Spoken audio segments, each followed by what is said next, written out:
Good evening, everyone, and welcome to another episode of the Star Wars Minute. It's your daily show in which we analyze, scrutinize, and celebrate solo a Star Wars story 1 minute at a time. I'm Alex Robinson from alexrobinson.fun. I'm Pete the Retailer from PeteTheRetailer.com. I'm Arnie Niekamp. I play Usador the Blue on Hello from the Magic Tavern, the podcast. I'm Matt Young. I play Arnie Niekamp on Hello from the Magic Tavern, and you can go check us out at patreon.com/Magic Tavern.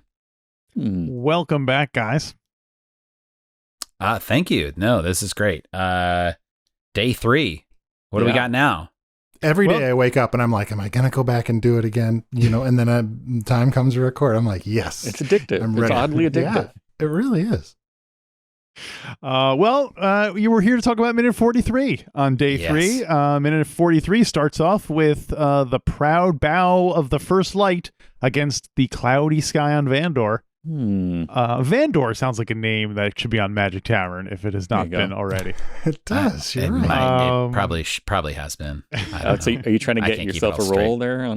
You're trying to work your way in? You're like, oh, seems like somebody should be called Vandor on your show. You know, I think maybe it would go a little something like this. Holy cow, is that John Cusack? And a minute later with Beckett, Han, and Chewbacca entering the lounge of the first light. The lounge of the first light.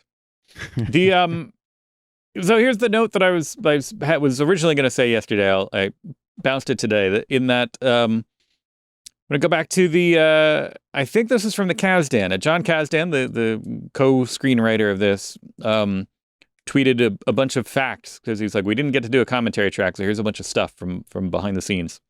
And I think this is one of his notes, in that this was Dryden's... Disney couldn't afford to do a commentary track?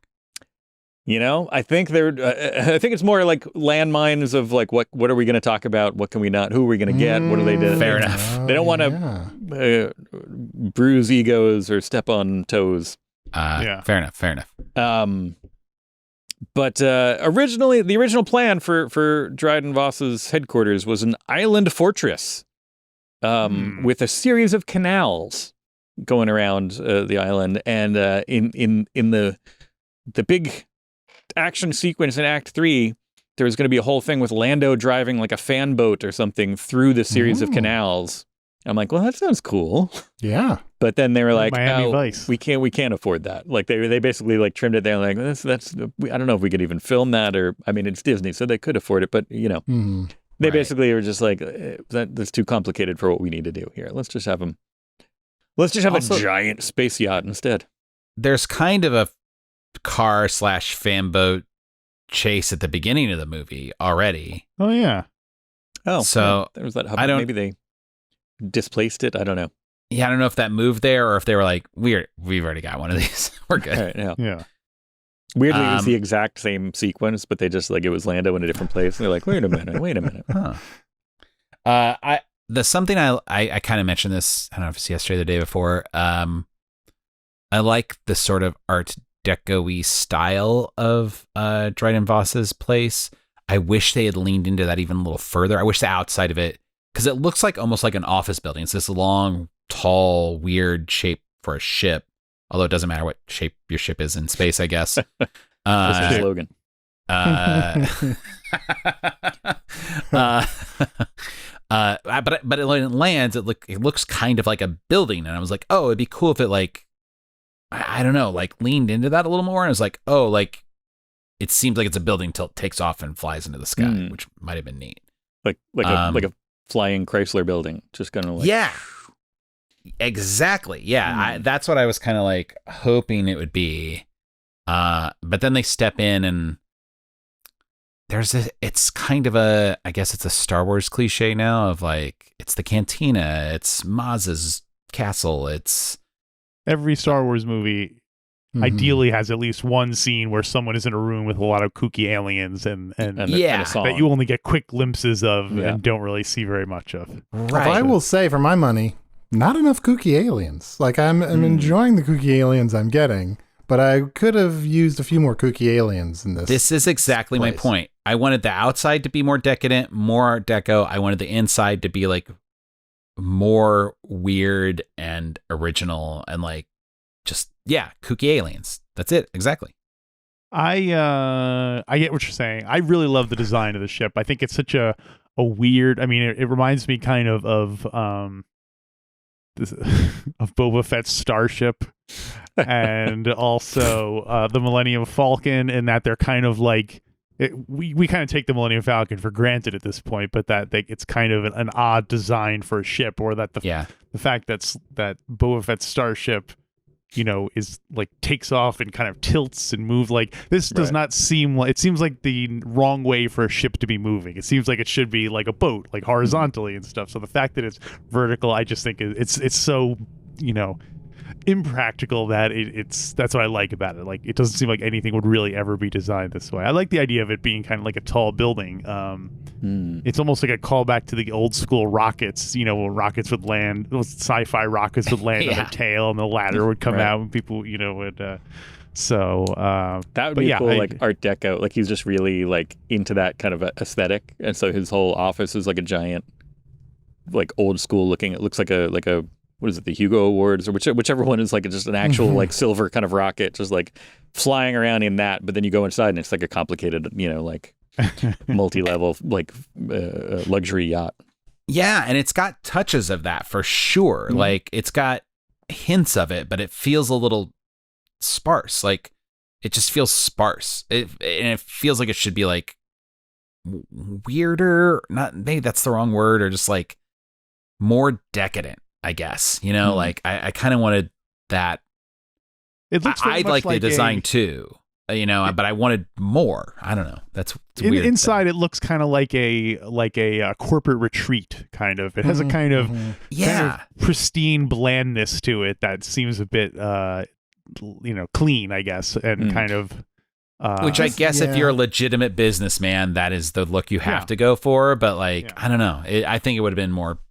I think they could have had more fun with it. How do you think it ranks compared to, say, Jabba's sail barge? Because that's what it seems. It seems almost like an upscale version of Jabba's sail barge. Like, it's just a thing for this rich guy to go around with all his friends, lackeys and friends, and it's has windows and stuff. There's a lot of women with like metal masks. I can't tell if it's that was like the style at the time. It was very much if a it's trend supposed to be like a Eyes Wide Shut vibe or something. Like, it's definitely like a little unseemly.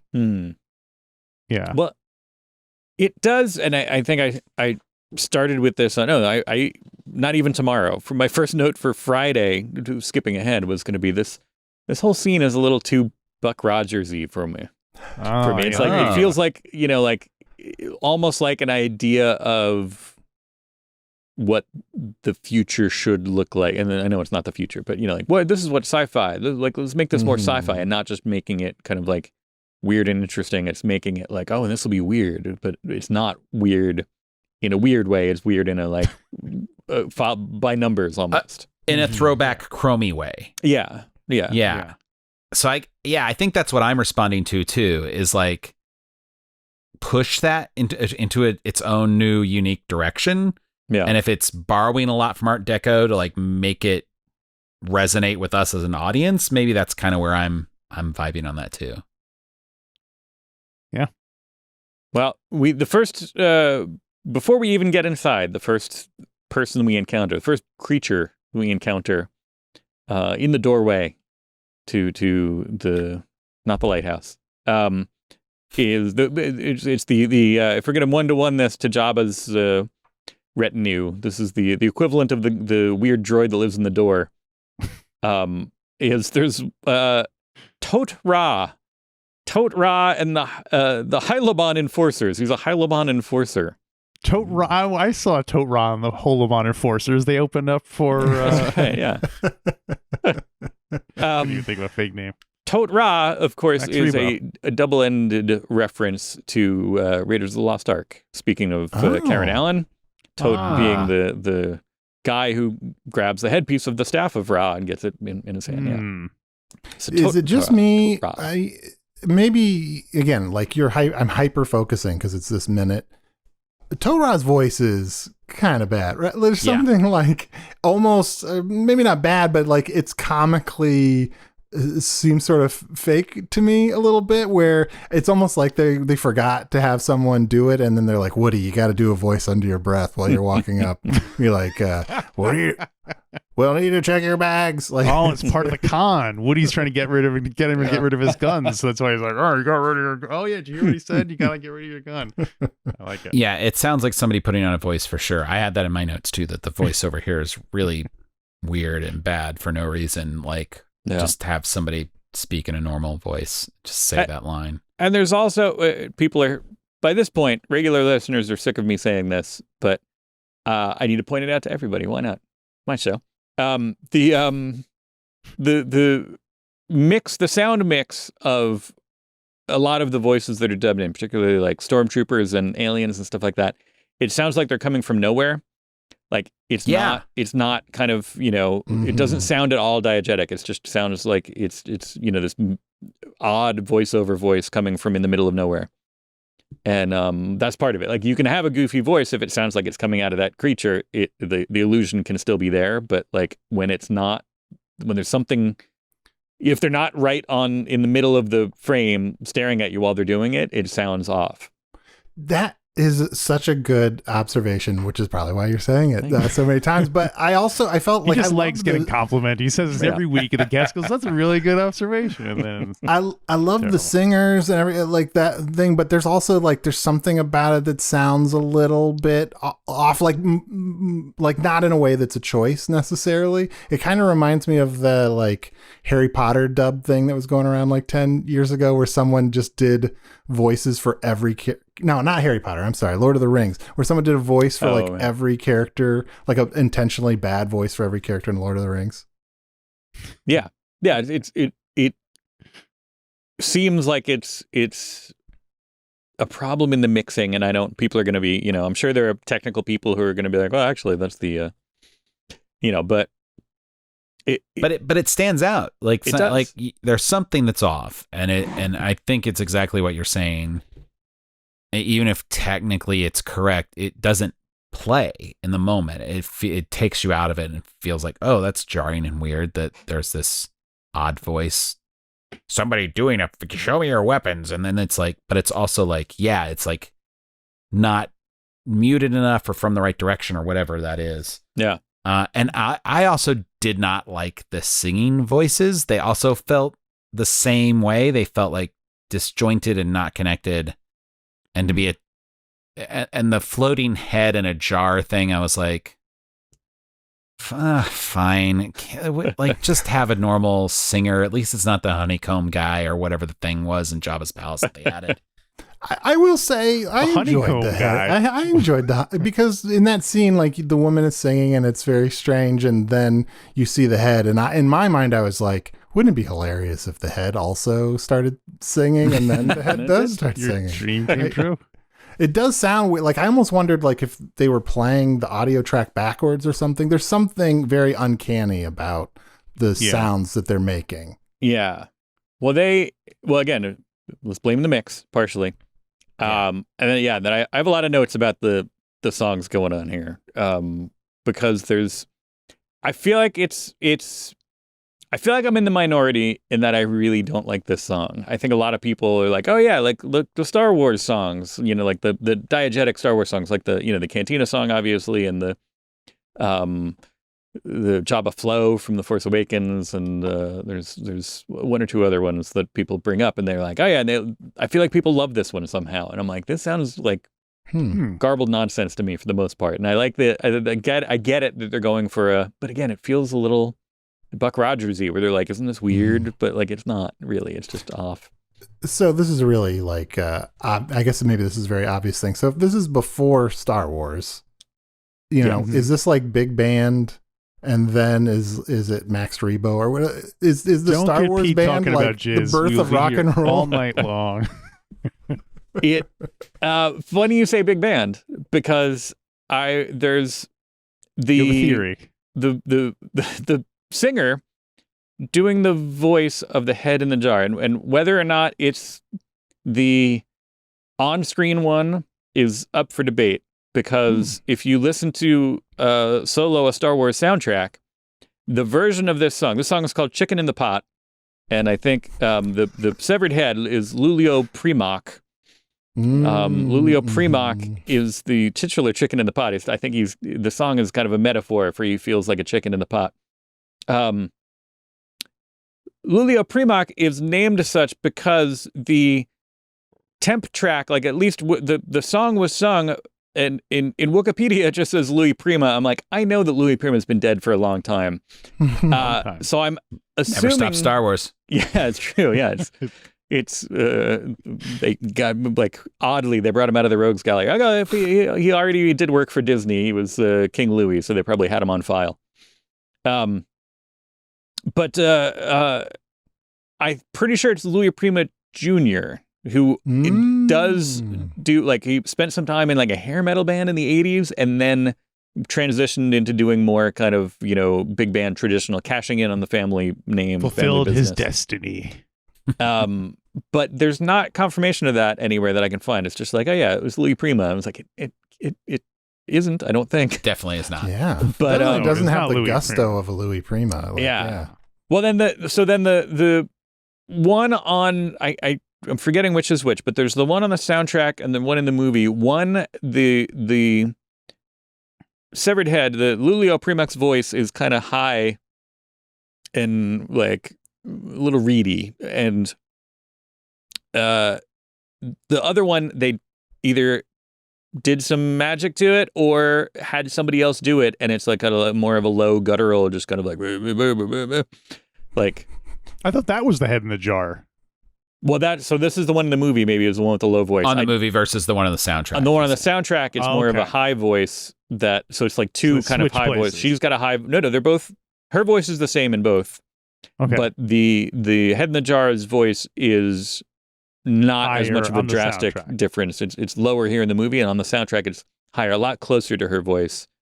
More of a back and forth duet, not so much contrast. The she in question here is Orodia ventifoli. Orodia ventifoli. It's the pasta with the little ridges on the side, and they're thin. These played by I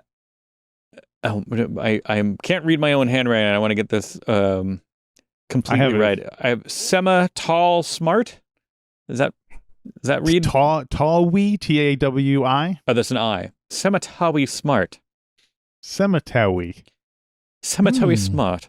That is the body. This is the person. Again, this could all lead to the fact that it's a puppet, and then somebody who's dubbed could lead to the way why it doesn't sound like it's really there. Well, they're also singing in a public place, so I assume they're being amplified. I assume they're being I think maybe they're Milli Vanilli-ing this. Maybe they're not. It's not really them at all. That's a bold accusation, Senator. You're gonna have to present some evidence. You're gonna throw around. We're cracking this case wide open right now. People are saying. That's all I just heard. Yes, Sema Tawi Smart. Adori Ventifoli, Milli Vanilli. She is the actress here who is also she played Ubiala Gil. It totally sounds like I'm just making all this up because I was like, let's stretch for time. Like, Orodia ventifoli was the same as Ubiala Gil. Ubiala Gil is kind of in Canto Bight. Speaking of places full of aliens, weird aliens who might be Art Deco. Ubiala Gil was the kind of looks almost like a cone head, wearing kind of like a white kind of head covering thing, like a soft helmet almost. Oh yeah, that seems vaguely familiar. I think she's out on like the balcony in one shot. Yeah. And then the singing voice is a singer named Baraka May, which also sounds like a Star Wars name. I mean, nobody listens to podcasts to listen to some guy just make a bunch of names. So I don't know what you think you're doing. I don't know. Seems like it looked interesting at the time. I don't know. Nah, it's not. It's stupid. Well, let me give you the names of some other Lulio Primoc songs. Great. Oh, I can't wait. I would love Chicken and Pot. Wow. So okay, I'm excited to hear about the. Is this a Galaxy's Edge thing? Like, is this like on the Galaxy's Edge soundtrack or something? No, none of them. I don't. There's only a recording of one of them, as far as I know. The rest have been lost. The rest are just they're exactly. They're like those Doctor Who episodes. Carve Your Name in My Heart. Oh, That's one of them. This sounds like it would be a good B-side to Chicken in the Pot. Is Your Love Is Gravy. All his things sound like they're like meat related, like Stuffed with Your Love. And then eventually, just decided to cash in, and Lulio Primac recorded his own version of the Huddy's holiday classic, Joe Blasto, which is, I believe, either in the actual Star Wars Lego holiday special or was released on the YouTube channel to go along with the Lego Star Wars holiday special. Whoa. And it's the to the tune of Jingle Bells, but it's all in Huddy's. So he has a lot of songs about food. Is he the Weird Al of the Star Wars universe? I'm starting to like him more now. Yeah. He's part Louis Prima, part Weird Al. For the record... No, go ahead. For the record, I do like the singing duo. I think the song does. The fact that people think it's their favorite. I mean, God bless them. Good, more power to you. To me, it just sounds like a bunch of random notes and stuff. Yeah. But I never even recognize Jabba Flow whenever people talk about that either. So, anyway. Yeah, I love Jabba Flow because one of my kids just wanted to listen to that nonstop for a while when that was out. So I will always easily recognize Jabba Flow. But yeah, I like the Head in the Jar. I think it's a fun, Star Warsy kind of silly idea. George Lucas would have definitely gone with if someone had presented it to him. Does anyone have an explanation for how that head is singing through the water in the jar? It's got kind of a mask on its mouth, right? That's probably a microphone. I guess I sort of saw it as being on the jar, but not necessarily on its mouth. But I could be wrong about that. Alex, you've got a guide there. Are you gonna? Yeah. Is there any information? I was thinking when I was excited when you brought that up because I thought you were gonna say how is he singing without lungs? But that was just me. I made their little lungs and his little head tendril things. I don't know. You know what? More than a few of the details about this character just don't seem to add up. Something's not adding up. This is all further evidence for my Milli Vanilli accusation. According to the Solo official guide, first impressions of this tiny Galushian might not suggest a recording legend, but Lulio Primac was a chart-topping singer in the years before the Clone Wars. Mm-hmm. You sang in the Clone Wars? He also starred in a series of old Hollow movies while wearing a dashing humanoid exosuit. Ooh. Now past his prime, Lulio is still favored by retro collectors and enthusiasts, and the tank he is in is filled with formaldehyde. Formaldehyde. So clearly he's operating on a very different level than any of us know how to... So is the idea that he's kind of like a somewhat past his prime celebrity, but he's still doing like a corporate gig essentially for this? Or he's like the artist in residence on the, he just kind of is kind of like Dryden Voss's guy for the month or whatever. Well, the other funny thing about that is you're saying for older collectors and he's like pre-Clone Wars, and we were saying like, oh, the ship kind of has this slight Art Deco-y thing, and it's like, I guess a lot of the ship is supposed to be harkening back to that pre-Clone Wars era. Right, there you go. Cool. So he's going for that audience. Wow, it's like they think this stuff through. Right? Yeah, I like that. It's like he's like a conscious. It's like he's purposely making it look like an old-fashioned kind of thing. Yeah, now, he's a hipster. But is he doing that because he likes that, or is he doing it like a, like if he was running a casino and he would have like a Rat Pack vibe because he knows that the people who would want to come there to do that, that's what they're looking for. Like his personal aesthetic might know. Well, I guess we'll see once we get into his office. Once we get into his office, then we'll find out. Here's the plan. You are going to man the windows. Alex, I need you to... No. That'd be so great. If this turned into a real heist involving us, wouldn't that be such a great twist? Live on the air. We gotta get into Dryden Voss's office. Okay, first we've got to figure out how to get into this fictional movie. But once we get past that part, Well, you guys know how to do that part for one. I know So- I'm True, yeah. like an expert on sort of fictionalizing myself. That's why we so got you here. We needed that. I have some really dumb observations from the Oh, good. beginning of this minute. Excellent. Perfect. That's why we're here. when it's panning down the yacht, essentially the music is really doing a lot of work, and I like it, but it's like it's kind of like it's trying to cycle through a couple of feelings really fast. Like it's sort of panning down, and then it almost has like a James Bond quality where it's like wah wah wah wah, but then it's like there's no more time for that, and it quickly segues into like going to commercial music. Like it really ramps down really fast. Like, okay, now we got to go into the next scene. That's the kind of observation that I don't expect other people. Well, first of all, when you said pan down the yacht, I wanted to sing it as turn down for what, but pan down the yacht. Speaking of Weird Al. But then also I'm famously music blind in this kind of thing. Like unless it really, like now that you mention it, next time I'll go back and I'll be like, oh yeah. But it really takes somebody to either point it out to me or absolutely hit me over the head with something like, like the, obviously if you have a singer there singing it, I'm going to notice that. But like it for the most part, people will be like, oh yeah, man, that one music cue from, Revenge of the Sith. I'll be like, It is the kind of observation that like is probably not that useful to like hear someone just explain it unless you can actually, but there's going to be 3 people that are going to go back and listen to that scene and be like, spot on. Well, let me give a side plug. Our friend Chrysanthi Tan is doing a show called Star Wars Music Minute, where they go through the music of each 5-minute segment. Once a week, they go through all the music of the minutes that we covered during the week. Oh, wow. And mainly on YouTube and also as a podcast. So Star Wars Music Minute. And I'm sure there will be some discussion over exactly what you just talked about. And lots to talk about chicken in a pot, I'm sure. My other really silly thing from the second after that is when they're walking into the yacht, everything they walk past that I guess are just structures on the ground look like they could maybe be robots. Like, and I wonder if that's just always a problem in the Star Wars universe. Right, like, is that a garbage can? Is that people a put robot? their stuff down on top of it, and the thing starts walking away, and everything. Yeah.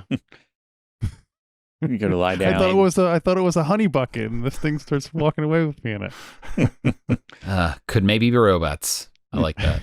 But I do also like the idea of you being in Star Wars and being like, I thought that was a robot. I thought that was a robot. It's like, these are just rocks. Don't worry. Yeah. Or you start like telling your whole story to a ATM machine, thinking it's a robot. Like, Mom, I met somebody. Oh wait, no, that was just an ATM machine. Tote Ra, one little factoid. His weapon that he carries is a vibro cutlass. Ooh. And did anyone know the difference? A cutlass. What makes a cutlass as opposed to just a sword? Anyone know? I always just think of pirates as having cutlasses. Well, yeah, a sword can cut more, whereas this can cut less. There you go. Star Wars. Yeah. A cutlass is a short sword with a slightly curved blade. Oh, okay. Formerly used by sailors. Vibro cutlass. Oh, the name cutlass comes from the French word, coutelet, I guess, coutelet, meaning knife. Coutelet. Distinctive in appearance from other members of the sword family. I got a new pitch. Hang on a second. Its blade is usually 27 inches long, an inch wide, and slightly curved with a cutting edge on one side only. So 27 by 1 with a curve. I like that at some point the pirate council had to get together to decide technically what was a cutlass so that they would stop getting the wrong types of things. Also, a cutlass is a car frequently driven by grandparents in the 90s. Mm-hmm. Yeah, that's right. Cutlass Sierra, I think. Cutlass Cruiser. Well, if we've come to that, it surely must be the end then of minute number 43, unless you guys have anything else you want to say about it. I guess my only small thing is it's weirdly funny to me when Woody Harrelson hands in his gun and he's like, that's all I got left. Like, I don't know why he's sharing that information with the gun check person, but Well, maybe part of his con. Oh. Clearly, he just wants to make him think that's my only. Like, hey, I couldn't possibly have more weapons on me. It does make it more suspicious. He's like, "Wow, this is my only gun." Like, well, yeah, okay. I planned to bring in a lot more guns, but I lost them along the way. Said it was his last one. I guess I got to go along. Oh yeah, was he going for sympathy? He was like, "This is my last gun." I'm like, "Oh, okay, keep it. I don't want to take the Please weapon." treat it nice. This is my If you last see gun. some on the way where I walked in, if you see some guns out there, they're probably mine. Well, they must have a bucket of like ones people accidentally left behind. So maybe there you on his go. way out, he can, Smart. The Yeah. blaster lost and found. rifle through it and Rifle back through. There you go. All right. So, speaking of music, as we were, I want to give a thank you and direct people to the Underdog Night Soldiers who perform our closing theme, Han Solo, We Wish We Were You. You can check them out on Spotify or Apple Music or anywhere you find music these days. And then we hope you'll check us out tomorrow on another Star Wars Minute. Star Wars Minute.